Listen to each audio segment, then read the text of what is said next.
Tässä viehättävässä pihapiirissä meidät vastaanotti herttainen vanhus, saardi János.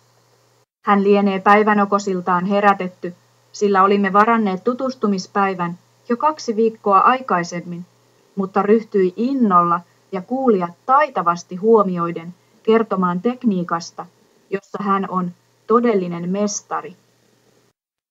Sinipainantatekniikka oli erityisen suosittu ennen maailmansotia. Kankaasta tehdyt vaatteet olivat yleisesti käytössä, myös tyypillisinä kansallispukuina. Melkein joka kylässä oli sinipainantamestari. Tekniikka siirtyi isiltä pojille, niin kuin käsityöläistaitojen oli tapana. Kommunismi kuitenkin tappoi yrittäjyyden tälläkin saralla niin, että vuosituhannen vaihtuessa Unkarissa oli vain 4 tekniikan taitavaa työpajaa. Poliittisen systeemin taas vaihduttua saardi János ryhtyi opettamaan lapsenlapsiaan sinipainannan taitajiksi ja siten oman työpajan ja bisneksen jatkajaksi. Aika on kuitenkin jollakin tapaa ajanut asian yli, eikä länsimaistuneet nuoret tahtoneet tarttua toimeen mestarin mielen mukaisesti. Nytkin lojuvat jossain rannalla, vaikka pitäisi olla töissä, pappa naurahti.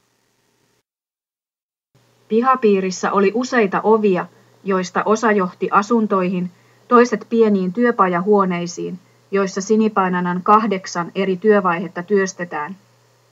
Ensimmäisessä huoneessa oli isoja patoja, joissa muualta ostetut valkoiset puuvillakankaat pestään valmistus- ja viimeistelyaineista. Kankaan kuivattua se kastetaan tärkkiliemeen, minkä jälkeen kangas mankeloidaan ja se on valmis painantaprosessiin. Painanta tapahtuu käsin tai koneella siten, että kovalla puulevyllä olevat nupit saavat väriä päihinsä ja levy painetaan vasten kangasta. Nämä sapluunat ovat taitavasti muun muassa kirsikkapuusta tehdyt. Ne eivät saa käytössä kupertua. Puulevyn pintaan on ensin piirretty haluttu kuvio. Sen jälkeen levyyn hakataan pieniä kuparinuppeja, jotka muodostavat pistemäisen kuvion. Nupit lyödään stanssin avulla niin, että jokaisesta nupista jää yhtä pitkä pätkä puun pintaan. Työpajan sapluunat ovat saardi Jánoksen isän valmistamia. Niitä on satoja eri kokoisia, eri tarkoituksiin. Iältään 90 vuotta, vanhimmat jopa 200 vuotta vanhoja. Ennen vanhaan oli sapluunamestareita, jotka kiersivät kylästä kylään, viipyen 2 kuukautta kussakin sapluunoja valmistamassa. Sapluunat tehtiin ennen erikseen painokankaisiin, suorakaiteen tai neliön muodossa, joissa oli omat kuosit miesten paitakankaiksi, lakanoiksi, sisustuskankaiksi, essuiksi, naisten puvuiksi ja niin edelleen. Huiveja ja liinoja varten oli omat sapluunat. Nykyään sapluunoita tehdään tilaustöihin, esimerkiksi logoiksi tai ystävyyskaupunkien lahjoiksi. Käsin painettaessa vihreä väriseos sivellään alustalle, johon sapluuna painetaan hetkeksi. Väri tarttuu kuparinuppien pintaan. Sapluunassa on kohdistusnupit, joiden avulla sapluuna osataan asettaa oikealle kohdalle kangasta. Kankaassa on myös lyijykynäviivoja suuntaa antamassa. Sapluunaa napautellaan nyrkillä niin, että väri varmasti tarttuu. Metreittäin kangasta kuvioitaessa työn tekee tarkoitukseen rakennettu yli 100 vuotta vanha kone. Sapluunat ovat tällöin suorakaiteen muotoisia. Koneessa sapluunan piikkipinta kostuu painantaväristä ja iskee kankaaseen. Kangas liikkuu sykäyksittäin sapluunan leveyden verran eteenpäin.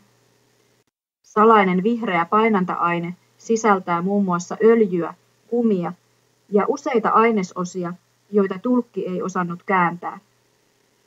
Väri kuivuu nopeasti ja se saadaan värjäyksen jälkeen helposti pois. Kuvion painannan jälkeen kangas kastetaan siniseen liemeen, joka oli ennen indikoa, nykyään kangasväriä. Kangas kastetaan useita kertoja, ennen jopa 16 kertaa 3 metriä syvään kaivoon. Kankaan ollessa kastokertojen välissä ylhäällä saattoi kepillä avaten estää kankaan yhteen liimautumisen.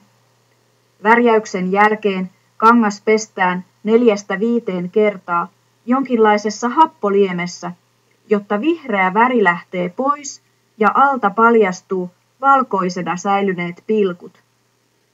Viimeinen pesu suoritetaan vedellä, minkä jälkeen kangas kastetaan sokeri-peruna-veteen, mikä edesauttaa sinisen värin pysyvyyttä. Kangas kuivataan ja mankeloidaan. Mankeloitaessa pehmeä kangas saa upean kiillon ja ryhdikkyyden painavien metallivalssien välissä. Kangas on valmis myyntiin. Kunnon kangaseriä painettaessa painetaan kerralla 1500 metriä kangasta. Painotyöhön kuluu noin 8 vuorokautta ja koko prosessiin 2 kuukautta. Kankaan värjäystä tehdään aamuvarhaisesta iltamyöhään. Ennen tehtiin isoja eriä, kiireelläkin, kun kangasta valmistui paljon monenlaisiin tarkoituksiin. Käyttövaatteen ei tarvinnut niin fiini olla.